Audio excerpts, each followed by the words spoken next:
Viral cekcok penumpang dan petugas Transjakarta, kita 2 jam nunggu, banyakin unitnya.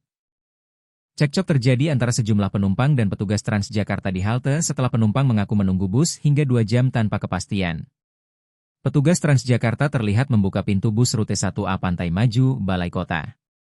Namun, penumpang yang menunggu di halte tidak dapat masuk karena kondisi bus sudah penuh. Petugas kemudian meminta penumpang bersabar karena keterbatasan kapasitas di dalam bus. Situasi semakin memanas saat petugas menunjuk ke arah penumpang. Salah satu penumpang langsung menegur tindakan tersebut. Petugas akhirnya menutup pintu bus dan armada kembali melanjutkan perjalanan tanpa mengangkut penumpang tambahan. Penumpang lain kemudian meluapkan kekesalannya. Ia mengaku telah menunggu bus dalam waktu yang sangat lama dan meminta agar Transjakarta menambah jumlah armada.